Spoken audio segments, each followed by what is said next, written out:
Okay, so I'm making hot dogs for lunch, and let me just tell you, as a relatively hardcore gamer, if you plan on making lunch or dinner, and then invest yourself in a game that sucks your life away, such as, I don't know, Minecraft or Rocket League, make sure you periodically check your food. I know it can be difficult, because the games just take your concentration and basically suck your life away. But I'm just saying this is a service bulletin, and I don't want it to happen to anyone else when they, either burn their house down or burn their lunch or dinner to a crisp. That's all. But anyway, in today's episode, we're going to discuss not only some more ins and outs of how I edit and put the whole program together for our Twin Life in the documentary series, but I'm going to discuss how I came to make some of the logos and the artwork for the channel. So let's head over to the tech station.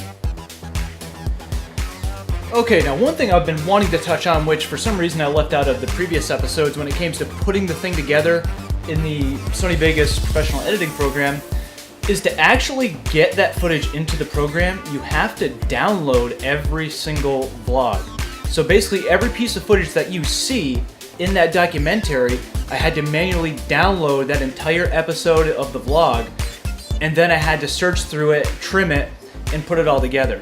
Now you can imagine, with almost 365 vlogs to go through in year one, this is a pretty strenuous process. It takes a lot of hard drive space, obviously. I have an entire folder dedicated to all my Our Twin Life projects, of course, and all of my year one videos, OTL year one, we'll double click there, and I'll zoom in on this for you really quick so you can just see how many I have to go through. Okay, so this is a close-up of everything that I have for Our Twin Life year one so far. So every piece of footage that you see in this folder is what's going to be in part 2 of the documentary.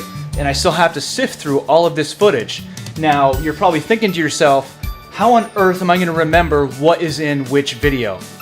What I do to combat that, I'm not sure if you can see it, but on a lot of these I have in parentheses what I want to use that video clip for specifically. So, like this one right here, it's called I Peed My Pants, Thomas footage. So I want to use Thomas footage from there. I have, let's see, what's another good one? A lot of them are pretty self-explanatory. This one entitled Getting Dirty, and I put park footage because I want to use footage when they go to the park. And basically I have to do that for everything so I can remember just the sheer amount of footage. Now finally, what I wanted to touch on is obviously the very prominent logo that you not only see here in all my videos, but it's pretty much in every single one of the vlogs that you see via that poster in the classroom. Basically what I've been trying to do is build a brand with our partnership.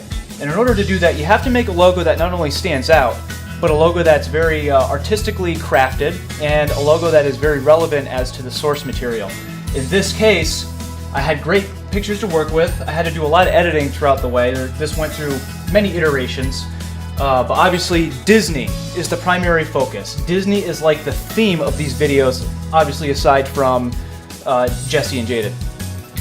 So what I did is I was able to get a Disney font, use that, and then also I was racking my brain trying to figure out how can I wrap all of this together, and it popped into my head.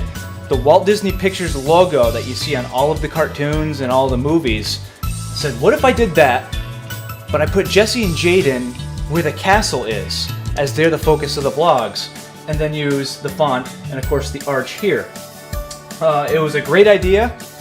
I spent some time in Photoshop. This is Photoshop CS6. A very, very intense and in-depth photo editing program. Originally, and you'll see this probably on their shirts that I made for them, they had name tags on their shirts here. This software is so good that you can delete that without messing up the footage. As you can see, it looks like they never had name tags on. But I had to build it in layers, I had to add shadowing, I had to do a lot of hand cutting to make sure that I got their cutout here spot on and clean. But there's a lot of other things that I have in the works, which I won't really show you right now, but I have a lot of other logos I've been working on and things for upcoming events. But yeah, I don't want to go too much longer rambling on about this stuff. Sorry for not getting out a video sooner, but I've been a little preoccupied with someone who basically has been getting me addicted to certain games. I'm cheating.